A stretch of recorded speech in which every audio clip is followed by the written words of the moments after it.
നാട് നടുങ്ങിയ കൂട്ടക്കൊലപാതകം.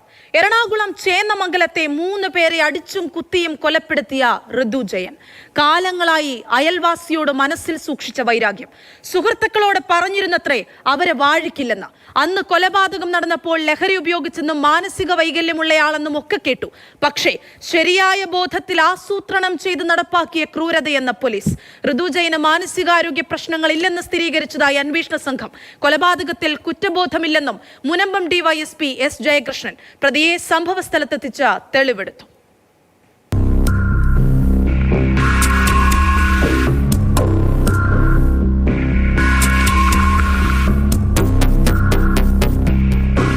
ചേന്ദമംഗലം കൂട്ടക്കൊലക്കേസിലെ പ്രതി ഋതു ജയനെ അന്വേഷണ സംഘം മാനസികാരോഗ്യ പരിശോധനയ്ക്ക് വിധേയനാക്കി.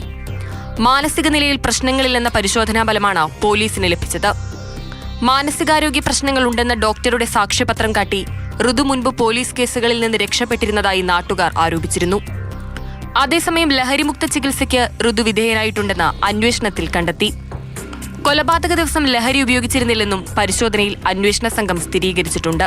ഋതു കൃത്യം നടത്തുന്ന ദിവസം യാതൊരുവിധ ലഹരി പദാർത്ഥങ്ങളും ഉപയോഗിച്ചിട്ടുണ്ടായില്ല. അന്ന് അദ്ദേഹത്തിൻ്റെ ബ്ലഡും അതുപോലെ തന്നെ യൂറിൻ സാമ്പിൾസും കളക്ട് ചെയ്ത് നമ്മൾ പരിശോധന നടത്തിയിട്ടുണ്ട്.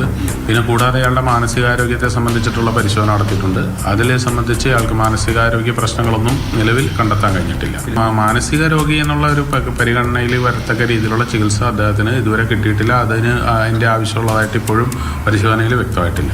അതേസമയം കൊല്ലപ്പെട്ട വേണുവിന്റെ കുടുംബത്തിന് പണി കൊടുക്കുമെന്ന് ഋതു സുഹൃത്തുക്കളോട് പറഞ്ഞിരുന്നു.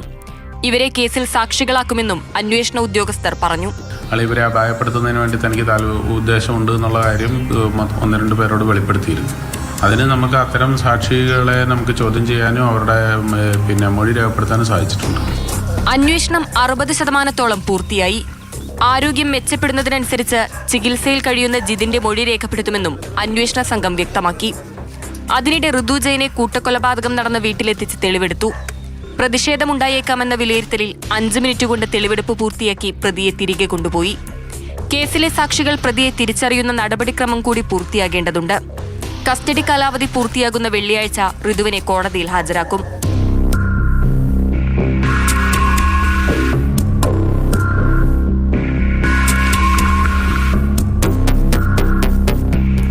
മാതൃഭൂമി ന്യൂസ്, കൊച്ചി.